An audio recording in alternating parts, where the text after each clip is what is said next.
திருக்குர்ஆன் முஹம்மது நபி சொன்னதல்ல.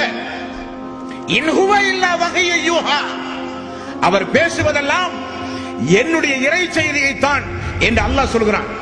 அவருடைய கற்பனைக்கு உதித்ததல்ல திருக்குர்ஆன், அவருடைய சொந்த வாழ்வல்ல திருக்குர்ஆன். அதனுடைய ஒரு வார்த்தைக்கு சொந்தக்காரன் அல்லாஹ் ரப்பல் ஆலமீன் மட்டும்தான். ஆகவே அன்றைக்கு 1400 ஆண்டுகளுக்கு முன்னால் போட்ட அறைகூவலை இந்த உலகம் இன்றல்ல, உலகம் அழிகிற வரை எதிர்கொண்டாலும் நிச்சயம் அந்த திருக்குர்ஆனை யாராலும் தோற்கடிக்க முடியாது. அப்படிப்பட்ட பொக்கிஷம் உங்களுக்குரியது. அந்த பொக்கிஷம் இறக்கி அருளப்பட்ட மாதம் அந்த புனிதமிக்க ரமலானுடைய மாதம். அல்லாஹ் சொல்கிறான் 17வது அத்தியாயம் 88வது வசனம். இந்த வசனத்தில் அல்லாஹ் ரப்பல் ஆலமீன் சொல்கிற அறைகூவலை பாருங்கள். திருக்குர்ஆன் என்ன பொய்யா? திருக்குர்ஆன் இறை வேதமா? திருக்குர்ஆன் இறை வேதத்திற்கு உண்டான தகுதி உண்டா? திருக்குர்ஆன் முஸ்லிம்களுக்குரியதா மனிதர்களுக்குரியதா? எல்லா கேள்விக்கும் அல்லாஹ்வே பதில் சொல்கிறான். 17வது அத்தியாயம் 88வது வசனம்.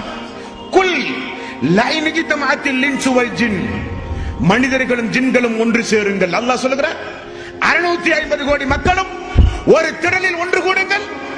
உங்களுக்கு வேண்டுமானால் நான் படைத்த உங்களை விட சக்தி வாய்ந்த ஜின்களையும் உங்களுக்கு நீங்கள் அழைத்துக் கொள்ளுங்கள். அல்லாஹ் சொல்கிறான் அலா யஅது பிமிஸ்லி ஹாதல் குர்ஆனி லா யஅதுன பிமிஸ்லிஹி, இதே போன்ற ஒரு குர்ஆனை நீங்கள் கொண்டு வாருங்களேன் பார்ப்போம்.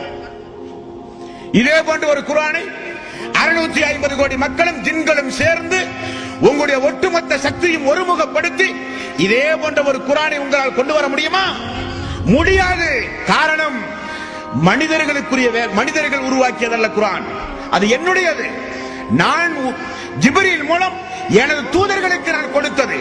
முஹம்மது நபி ஸல்லல்லாஹு அலைஹி வஸல்லம் அல்லாஹ்வுடைய ரசூல் சொல்கிறார்கள், ஒவ்வொரு சமூகத்திற்கும் அல்லாஹ் தஆலா ஒவ்வொரு அற்புதத்தை கொடுத்தான்.